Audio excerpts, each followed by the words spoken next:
অনেক দিন তেমনভাবে ভিডিও করা হয় না। মাঝে মাঝে যা ভিডিও দিই তাতে আপনারা জেনেছেন বাড়িতে অনেকগুলো অঘটন ঘটেছে, অনেকে চলেও গেছেন। এই দেখুন, ওদেরকে খেতে দিয়েছি আর এত বড় ইঁদুরটা ওদের খাবারটা খাচ্ছে। যে আমি সামনে যাব দেখবেন সরে যাবে।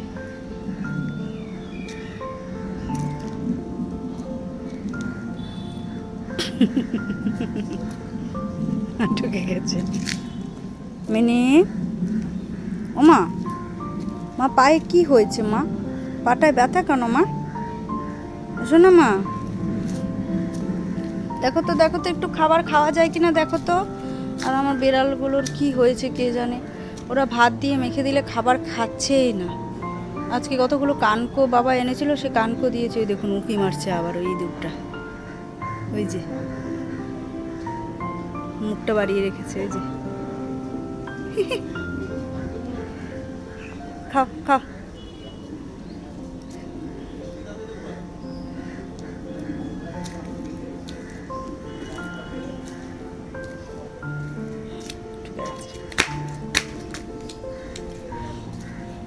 টিনটিন, তুমি আর খাবে না? একটু খেয়ে নাও না বাবা। করছো না?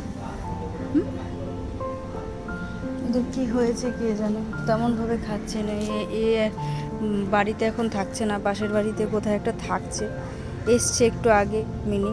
তারপরে ভাবলাম ওই কানকো সকালে এমনি দিয়েছিলাম, আর এখন আবার কানকোগুলো সেদ্ধ দিয়ে অল্প একটু ভাত দিয়ে দিয়েছি। দেখুন সব পড়ে রয়েছে। ও একটু মুখে দিয়েছে, এ তো পারলে মুখেই দেয়নি। কি যে হচ্ছে, শুধু কাঁচা কাঁচা মাছের কিছু খাচ্ছে, বাকি আর খাচ্ছেই না।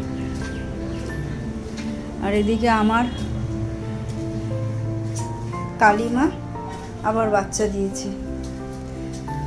3টে বাচ্চা হয়েছিল, তার মধ্যে একটা বোধহয় মারা গেছে আর 2জন এখন আছে। এই হচ্ছে এখনকার আপডেট। আর আগের বাচ্চা কালি আর মিনির যে 3টে বাচ্চা হয়েছিল, অদ্ভুতভাবে একটা ইনফেকশন হয়েছিল ওদের।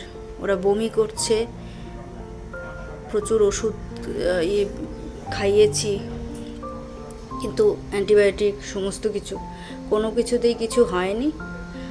সবাই পরপর 4-5 দিনের মধ্যে 3জনই চলে গেছে।